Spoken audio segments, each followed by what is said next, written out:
ಬಗ್ದಾದ್ ಇದೆಯಲ್ಲ ಇರಾಕಲ್ಲಿ, ಅದ್ರ ಹೊರಭಾಗದಲ್ಲಿ ಒಬ್ಬ ಸೂಫಿ ಸಂತ ಇದ್ದ. ಅವನು ಮಹಾಜ್ಞಾನಿ, ಅವನ ಚಿಂತನೆಗಳು ಬಹಳ ದೊಡ್ಡದು ಅಂತೆಲ್ಲ ತುಂಬಾ ಪ್ರಸಿದ್ಧ ಆಗಿತ್ತು. ಅವನು ನೋಡೋದಕ್ಕೆ ದೂರ ದೂರಿಂದ ಜನ ಬರ್ತಿದ್ರು. ಅವನು ಎಷ್ಟು ಪ್ರಸಿದ್ಧ ಇದ್ನೋ ಅಷ್ಟೇ ವಿಕ್ಷಿಪ್ತ ಸ್ವಭಾವ. ಅವನು ಯಾರಿಗೆ ಯಾವತ್ತಿಗೆ ಏನು ಹೇಳ್ತಾನೆ, ಏನು ಮಾಡ್ತಾನೆ ಅಂತ ಹೇಳೋದು ಸಾಧ್ಯ ಇರಲಿಲ್ಲ. ಅವ್ನು ನೋಡೋಕೆ ಬರ್ತಿದ್ರಲ್ಲ, ಬಂದವ್ರನ್ನೆಲ್ಲ ಒಂದು ಕೊಠಡಿಯಲ್ಲಿ ಕೂಡಿಸ್ತಾ ಇದ್ರಂತೆ. ಆಗ ಸಂತ ಬರೋನು, ಒಳಗೆ ಬಂದವನು ಕೆಲವು ನಮಸ್ಕಾರ ಮಾಡ್ತಿದ್ದ, ಇನ್ನು ಕೆಲವರು ಭುಜ ತಡ್ತಿದ್ದ, ಇನ್ನು ಕೆಲವ್ರನ್ನ ತಲೆ ಗಟ್ಟಿಯಾಗಿ ಹಿಡ್ಕೊಂಡು ಜೋರಾಗಿ ಅಲ್ಗಾಡಿಸ್ಬಿಡ್ತಿದ್ದ. ಕೆಲವರು ಕಂಡ್ರೆ ಮಾತ್ರ ರಭಸದಿಂದ ಓಡಿ ಹೋಗಿ ತನ್ನ ಕೋಲಿಂದ ಹೊಟ್ಟೆಗೆ ತಿವಿದು ಬಿಡ್ತಿದ್ದ. ಜನ ಗಾಬರಿಯಾಗಿ ಓಡಿದ್ದು ಉಂಟು. ಅವ್ರ ನೋಡಿ ಉಳಿದ ಜನ ಮತ್ತ ಈ ಸಂತ ನಗ್ತಾ ಇದ್ರಂತೆ. ವಿಚಿತ್ರ ರೀತಿ ಒಂದವ್ರ ಹತ್ರ ಯಾರ ಹತ್ರ ಹೆಂಗ್ ಮಾಡ್ತಾನೆ ಹೇಳೋಕೆ ಸಾಧ್ಯ ಇಲ್ಲ. ಒಂದು ಬಾರಿ ಬೇರೆ ಊರಿಂದ ಸಂತ ಬಂದ. ಈ ಸಂತ ನಡವಳಿಕೆ ನೋಡಿ ಆಶ್ಚರ್ಯಪಟ್ಟ. ಅವ್ನು ಕೇಳೇ ಬಿಟ್ಟ, ಏನ್ ಹೆಂಗ್ ನಡ್ಕೋತೀರಿ ನೀವು? ಆಗ ಸೂಫಿ ಸಂತ ಹೇಳ್ದ, ನೋಡಪ್ಪ ನಾನು ಮಾಡೋದು ಕಾರಣ ಇದೆ.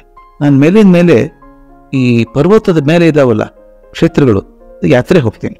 ಅಲ್ಲಿ ನಮ್ಮ ಸಾಮಾನು ಅದ, ಅಲ್ಲಿ ಹೊರ್ಕೊಂಡು ಹೋಗೋದಕ್ಕೆ ಸಾಮಾನು, ಕೆಲವು ನಡೆಯೋಕೆ ಆಗದೇ ಇರೋಂಥ ಜನರನ್ನ ಮೇಲೆ ಕರ್ಕೊಂಡು ಹೋಗೋದಕ್ಕೆ ಹೆಸರುಗತ್ತೆ ಇದ್ದಾವೆ. ಈ ಹೆಸರುಗತ್ತೆ ಬಹಳ ವಿಚಿತ್ರ ಪ್ರಾಣಿಗಳು. ನೀವು ನೋಡಿರ್ಬೇಕು, ನಡೆದು ನಡ್ಕೊಂಡೇ ಹೋಗ್ತಾ ಇರುತ್ತೆ. ಹಂಗೆ ತಲೆ ಕೆಳಗೆ ಹಾಕೊಂಡು ಹಂಗೇ ನಡ್ಕೊಂಡು ಹೋಗ್ತಾ ಇರುತ್ತೆ. ಕೆಲವು ನಿಂತರ ಮುಂದಕ್ಕೆ ಹೋಗಲ್ಲ. ಎಷ್ಟು ಬೈದ್ರು ಬಡದ್ರು ಪ್ರಯೋಜನ ಇಲ್ಲ. ಹಾಗೆ ನೋಡಿದೆ ನಾನು, ಒಂದು ಹೆಸರುಗತ್ತೆಗಳ ಗುಂಪಿತ್ತಲ್ಲ, ಮಾಲೀಕ ಭಾರಿ ಬುದ್ಧಿವಂತ. ಅವನ ಕತ್ತೆಗಳು ಯಾವತ್ತೂ ದಾರಿಯಲ್ಲಿ ನಿಂತು ತೊಂದರೆ ಕೊಡ್ತಿರ್ಲಿಲ್ಲ. ನಾನು ಅವನು ಕೇಳಿದೆ, ಅಲ್ಲಪ್ಪ ಈ ಕತ್ತೆಗಳ ವಿಚಿತ್ರ, ಇವು ಹೋದ್ರೆ ಹೋಗ್ತಾನೆ ಇರ್ತವೆ, ನಿಂತರ ಮುಂದೆ ಹೋಗಲ್ಲ, ಇಂಥ ಕತ್ತೆಗಳನ್ನ ಹೇಗೆ ನಿಭಾಯಿಸ್ತೀಯಪ್ಪ ನೀನು?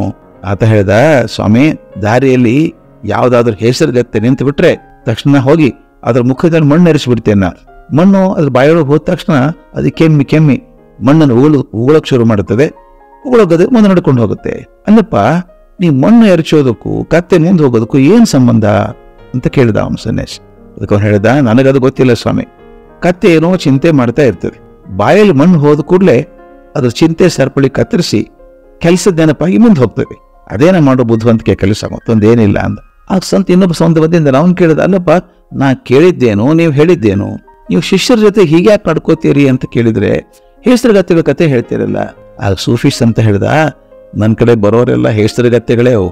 ಯಾಕೆ ಹೇಳಿ, ನನ್ನ ಕಡೆ ಬರೋರೆಲ್ಲ ಆ ಹೆಸರುಗತ್ತೆಗಳ ಥರ ಯಾವುದೋ ಆಸೆಗೆ, ಯಾವುದೋ ವಿಚಾರದಲ್ಲಿ ತೊಡಗಿರ್ತಾರೆ.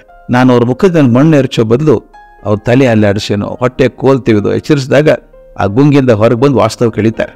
ಆಗ ನಾವು ಸರಿಯಾದ ಮಾರ್ಗಕ್ಕೆ ತಳ್ತೇವೆ. ಅವರೇ ಬೆಳೆಸ್ಕೊಂಡಂಥ ಚಿಂತನೆ ಬಲೆಯಿಂದ ಹೊರಗೆ ತರೋದಕ್ಕೆ ನಾವು ಇಲ್ಲ ಮಾಡಬೇಕಾಗತ್ತೆ ಅಂದ. ಹೌದಲ್ಲ, ಇಷ್ಟು ಸರಿಯಾದ ಮಾತಲ್ವಾ ಇದು? ನಾವೆಲ್ಲ ನಮ್ಮದೇ ವಿಚಾರಗಳ ಜಾಡಿನಲ್ಲಿ ಹೋಗ್ತಾ ಇರ್ತೀವಿ. ಅದರಿಂದ ಹೊರಗೆ ಬಂದು ಬೇರೆ ದೃಷ್ಟಿಯಿಂದ ನೋಡೋವರೆಗೆ ಹೊಸ ಗಾಳಿ ದೊರೆಯೋಕೆ ಸಾಧ್ಯ ಇಲ್ಲ. ದೇವಸ್ಥಾನದಲ್ಲಿ ದೊಡ್ಡ ದೊಡ್ಡ ಗಂಟೆಗಳಂತೂ ಹಾಕಿರ್ತಾರೆ, ನೋಡಿದ್ದೀರಲ್ಲ? ಅದು ದೇವರಿಗಾಗಲ್ಲ, ನಮಗಾಗಿ. ಗಮನಿಸಿರ್ಬೇಕು, ಪೂಜೆಗೆ ಅಂತ ಹೋದಂಥ ಜನ ಅಲ್ಲೇ ಕುಳಿತು ತಮ್ಮನೆ ತಾಪತ್ರಯಗಳನ್ನ, ಸಾಧನೆಗಳ ಬಗ್ಗೆ, ಸಕ್ಕರೆ ರೇಟು, ಸರ್ಕಾರದ ವೈಫಲ್ಯಗಳು, ಇವರೇನ್ ಮಾಡಿದ್ರು, ಅವ್ರೇನ್ ಮಾಡಿದ್ರು, ಇವುಗಳ ಬಗ್ಗೆ ತನ್ಮಯನಾಗಿ ಮಾತಾಡ್ತಾ ಕೂತಿರ್ತಾರೆ.